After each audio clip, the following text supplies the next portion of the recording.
Life in trenches. Medical care. Each battalion, usually made up of 700-1000 men, had one regimental medical officer, who was a qualified doctor, with a team of medical orderlies and stretcher bearers.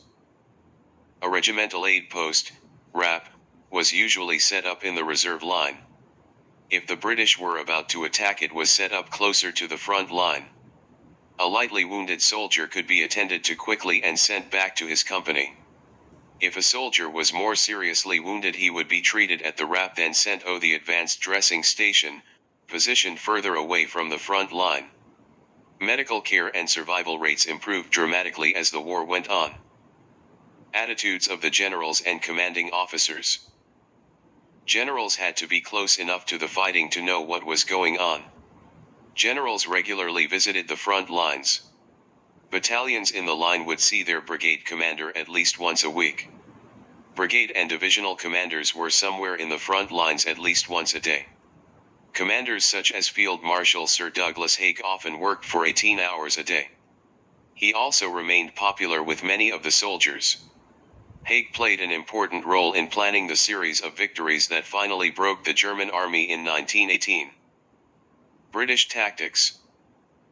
The Battle of the Somme, 1916, is often presented as a pointless attack. However, in 1916, it was crucial that the British helped to relieve pressure on French forces under attack at Verdun. The Somme sector was originally held by 6 German divisions. The Germans were forced to employ 69 divisions in this area during the battle. If these divisions had been free to attack at Verdun, the war, French may well have been defeated and knocked out of. British tactics did improve during the war. Some historians argue that the autumn of 1918 saw the greatest series of victories in the British Army's entire history. By August 1918, Field Marshal Sir Douglas Haig's forces were using tanks, aircraft, motorized machine gun units, wireless, and aircraft effectively.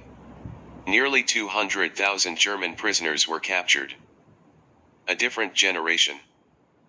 Soldiers were brought up in a different Britain from the one that exists today. Many of the soldiers who fought in the war would have been used to seeing death, used to seeing parents and relatives die at a relatively young age from diseases that today are preventable. Generally speaking, people at the time were tougher because they came from a harsher environment. The things that they saw were not always as much of a shock as we may think. Hardship. This was a generation that was used to living through hardship. The army had high standards of cleanliness and hygiene, and these were strictly enforced.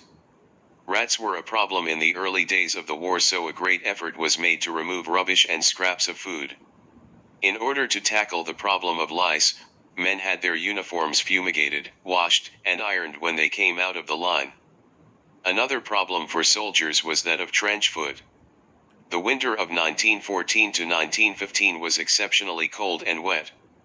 Trenches, especially in Flanders, often became flooded. This led to large numbers of men suffering from trench foot. Trench foot was caused by a lack of circulation in the feet and the legs. If untreated, it led to gangrene and amputation. However, the army introduced a number of measures to prevent soldiers suffering from trench foot.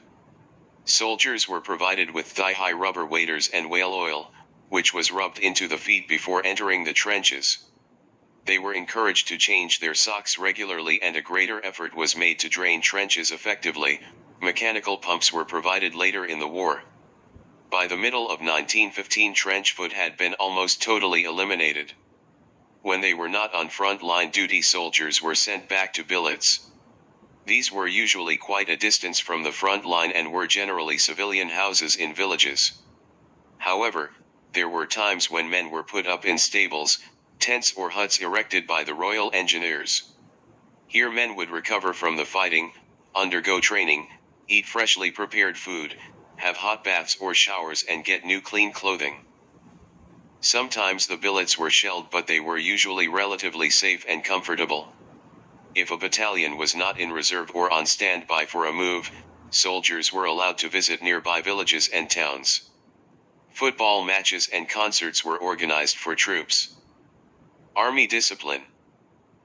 Many people believe that the military justice system was cruel and that large numbers of men were quickly sent to their death, without any sympathy for the reasons for their behavior. However, in all cases the accused was offered the services of a defending officer. Some soldiers chose to defend themselves. 5 million men served in the British Army, 3,080 death sentences were passed during the war. Of these 3,080 men, 346 were executed. Nearly 90% had their death sentences suspended, or changed to imprisonment or field punishment. Charges of cowardice were brought at 551 trials. 18 soldiers were executed for cowardice. 449 men were sentenced to death for sleeping at their post between 1914 and 1918, but in only 2 cases were the sentences carried out.